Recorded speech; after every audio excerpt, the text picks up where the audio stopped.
folks, how's it going? This is Iron Seagull here, back with another Create a Sim video. And this is a pretty special occasion because this is the return of Sebastien from my Midnight Hollow miniseries in The Sims 3. He's returning for my Vampires Let's Play. The first episode is actually already up if you want to see that. But this video is to kind of just go through the whole process of bringing him back from The Sims 3 and a little bit of his story as well. Because basically in my fiction, Midnight Hollow is now Forgotten Hollow. Like, that town literally transformed into Forgotten Hollow when The Sims 3 became The Sims 4 in the universe of my Let's Plays. And creating Sebastien this time around was pretty interesting because it's almost like creating two Sims in one.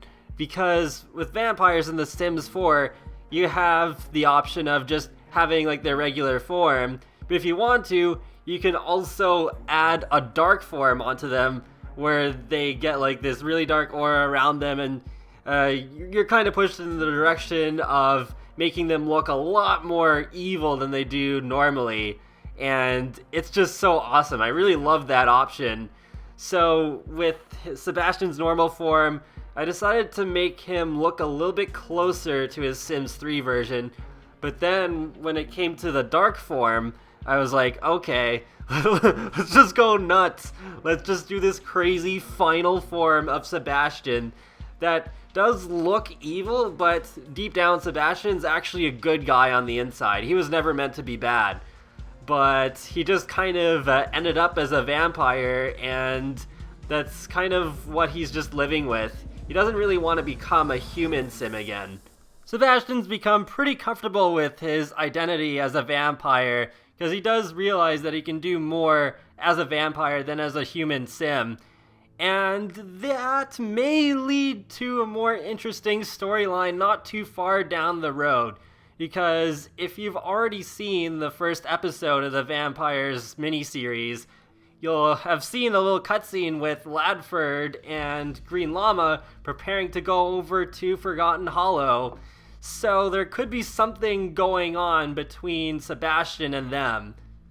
So when it came to picking the clothes for Sebastien, I'll admit, it was tough. I guess it usually is with these creative sim videos, whether I'm making a new sim or a sim that is resurrected from The Sims 3, but yeah, it's just like, I guess it is especially harder when I am trying to make a sim that I've made before, because I do like have a bit of flexibility. I don't need them to be wearing the exact same clothes, but I still want them to at least represent the essence of what they've been before. And I think I've done a good job in the past, but it was tough with Sebastien for sure, because like in Midnight Hollow, he was using a cowboy outfit from movie stuff in The Sims 3, so I was like, we don't really have that sort of stuff yet. Maybe we will if Pets is the next expansion pack, but not right now at the time of making this video. So I had to just kind of try and work with something that would work with kind of like the Vampire's color scheme, or at least my favorite one anyways, black and red. That's a good thing about this game pack, lots of black and red in it. And I just came up with something that would at least look a little steampunky, which would be a little bit reminiscent of Midnight Hollow. And I thankfully have conversions of that goggles accessory on the forehead, so I did use that. So I think overall in the end, he's Sebastien. It's not like as much as I thought it would be, especially because with the beard, I cannot help but be reminded of Bob Pancakes. I guess that's just hard to avoid, especially with him being a meme and all. But overall, I am pretty happy with how Sebastien turned out, both his normal form and dark form. Alright, so here is actually a really cool part that I'm doing, where I'm going through all of these different sorts of categories of face marks that are exclusive to vampires, including sockets, there is the teeth, and then there's like a bunch of things that's like vampire mouth, vampire this, vampire that. But yeah, it's all really cool. You can really make your vampires look truly evil, and that was definitely something that I was hoping for. I remember I actually did talk about in one of my info/thoughts videos where I was talking about the creation of Mindwire in my Green Llama series, and it was a bit difficult to make him look as terrifying as I wanted him to. But as far as the vampires go, I think it'll be very, very easy to pull off really evil-looking characters.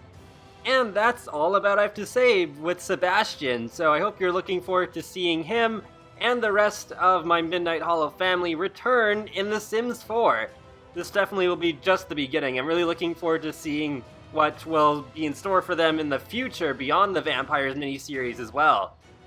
So I'll talk to you later, guys, and have a great day. Thanks for watching, and enjoy the rest of the video.